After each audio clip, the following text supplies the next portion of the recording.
in my teenage years and even in my 20s, I just worked on this piece and worked on it and overthought it, and now I can enjoy playing it much more than I used to, but I still feel sometimes, like on a bad day, some old tension comes into my body, and I just really struggle to just relax playing this piece for some reason.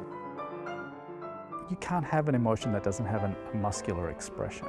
Every emotion lives, you know, you're sad, you're joyful, you know, they're expressed in you physically in your musculature in a certain way. So that is going on.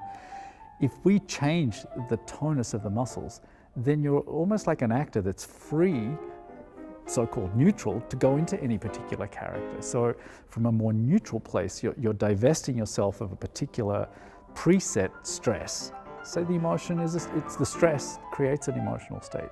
So if we can change that emotional state by changing the physicality, we change the way you feel, and then you play differently. Because, so they're always related.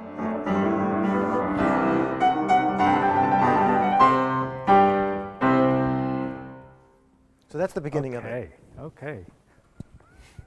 Actually, that was cool. Just one more time, sit forward. You turned over your left. Have a look over the left again to look for me. Yeah. And now turn over the right. Just curious. Not so easy, or is it? What's the difference? Do you sense how you're turning to the left? Well, I feel when I turn this way, like I'm really sitting on my left side. Right. But yeah, but this, yeah, that feels uncomfortable. What do you feel when I do that? Well, I felt like I was resisting something. Yeah, so I'm just, I mean, what happened was there was a little jump. You felt that? It was like a little staccato moment. I'm gliding your shoulder blade back, and then it kind of, there, you did it again. I you feel that, right? So let's just let your arm hang. Is it because, is that my shoulder blade is somehow stiff or something? It's not the stiffness of the shoulder, it's more these, well, yeah, your shoulder blade's like a flat bone in a sea of muscles. There's a certain degree of tension in those muscles that isn't moving well, that felt like it just melted. Yeah, it just... Oh my God. So that's crazy. Yeah. Well, how are you doing that? Well, I've got your shoulder in a way that it's like it feels. I mean, this is a silly thing to say. Your brain senses that I'm holding your shoulder in a safe way, and that I'm giving it a little anti-gravity support. I'm using my muscles to take over the work of yours. And so now I'm holding your spine on the left side of the vertebra, and I'm bringing your right shoulder blade toward it. And so everything between those points doesn't need to work. It's starting to, as you say, melt. It's starting to, as I let go, you'll feel again. Yeah. That's insane. It's like you're sinking, and allow your head to turn. Which way would it turn? There you go. Yeah. That's it. Wow. So now let's make that dynamic now. And how does it relate to what you saw in my piano playing?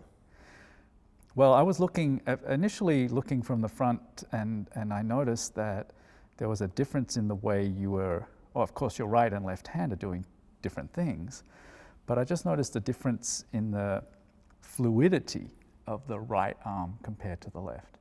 And so I was wondering then what sort of skeletal support you were getting for the right side. And so then when I was watching you from behind, it was very clear that you were sitting more clearly on the left sits bone than the right. And then interestingly, when you spoke to me, you immediately turned around your left shoulder and you turned to the left around that left sits bone, which was all kind of evidence pointing toward the fact that you were a little more situated in a skeletal way, supported by your left side. You could bring, you want to leave that there? I or feel like I want to just go to sleep right now. I feel so relaxed. Okay.